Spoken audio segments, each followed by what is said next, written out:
Did Arteta hit the jackpot with his first 10 transfers, or were some of these moves complete flops? Let's rewind and take a look at Arteta's first 10 signings. Starting at number 1 is Pablo Mari. When Arsenal brought him from Flamengo in 2020, a lot of people thought, okay, we got ourselves a solid defender here. Mari was calm on the ball and had good positioning. At first, it seemed like he could be the steady centre-back Arsenal needed. He even scored in a Europa League match and had a few decent games. But honestly, if you think about it, his time at Arsenal was pretty meh. Injuries held him back, he never really cemented himself in the squad. Mari was loaned out to Udinese, where he found his feet a bit. Then he moved to Monza in Serie A, initially on loan. Now, here's where things got interesting for him. He really impressed at Monza, and they ended up making the move permanent after they stayed up in Serie A. He's still out there grinding for Monza, and if you ask me, he looks a lot happier in Italy than he ever did in London. Monza suits him, maybe he's just found his place there. Number 2 is Cédric Soares. Cédric. He came over from Southampton in 2020, and let's be real, Arsenal needed more options at right back at the time. He wasn't a flashy signing, but the thinking was, hey, he's experienced, knows the Premier League, and can give us some depth. And to be fair, Cédric had a good few decent performances. He could whip in a decent cross and was solid defensively when called upon, but, and that is a big but, he never nailed down that first choice right back spot. Once Arsenal brought in Ben White and Tomiyasu, it was like Cédric just faded into the background. He had a short loan spell at Fulham in the 2022-23 season, but it became pretty clear that Arsenal had moved on from him.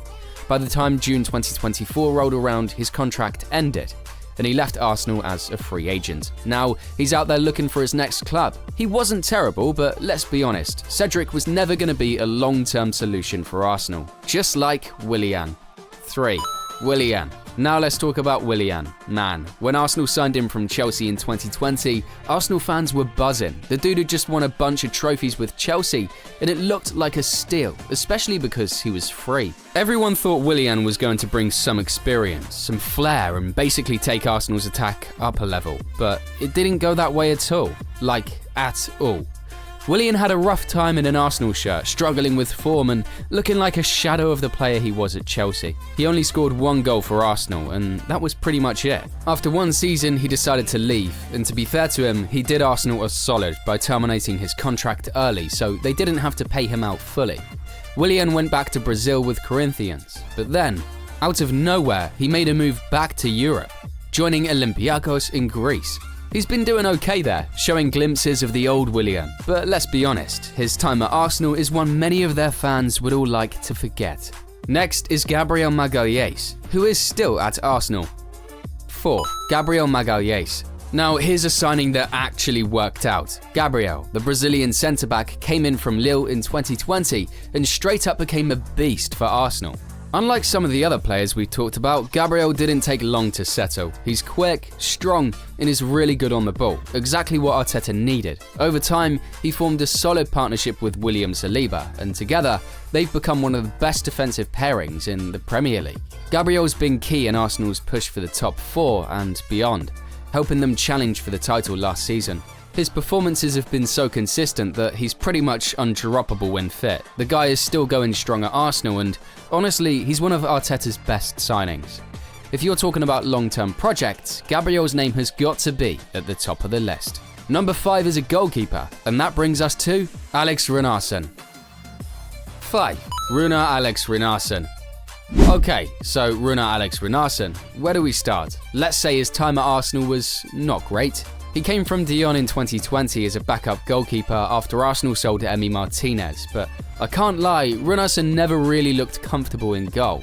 He had some shaky performances, but the one everyone remembers is that Europa League game against Manchester City, an absolute disaster.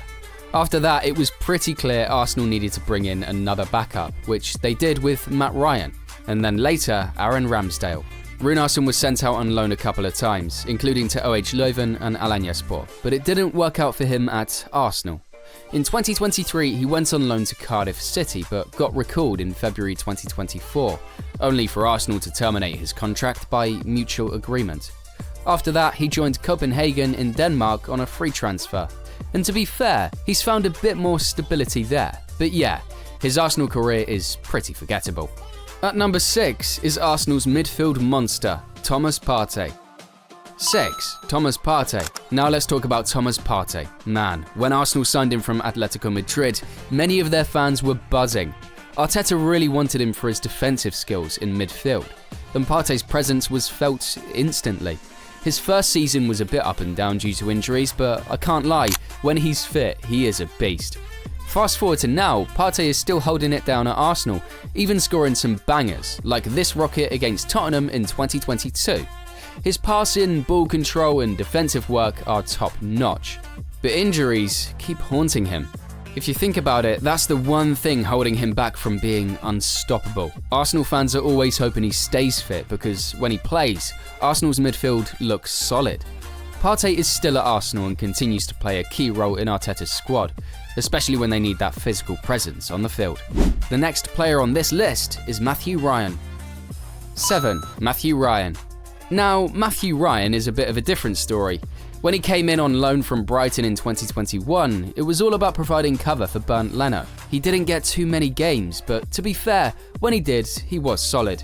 You could tell the guy had experience. He kept Arsenal steady in the back for a few appearances, but he wasn't going to stay permanently. After his short stint with Arsenal, Ryan moved to Real Sociedad in La Liga. Now, if you're wondering where he is now, guess what? The Aussie keeper made a switch to AS Roma. Yep, he's in Italy now, where he previously played under Jose Mourinho, before Mourinho's move to Fenerbahce. Not gonna lie, it's a pretty good move for him. At Roma, he's got a bigger platform and more chances to shine. So, while his Arsenal career was short and sweet, he's doing alright in Serie A now.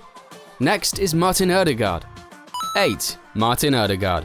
Ødegaard. Now this is one of Arteta's biggest hits. When the Norwegian arrived on loan from Real Madrid in 2021, Arsenal fans were curious, but a bit cautious. But man, Ødegaard didn't disappoint. The guy is pure class, with vision, technique and creativity that Arsenal's midfield had been crying out for. After a solid loan spell, Arteta made it permanent, and honestly, it's been one of the best moves Arsenal have made in recent years. Fast forward to now, Ødegaard is not just a key player, but the captain of the team.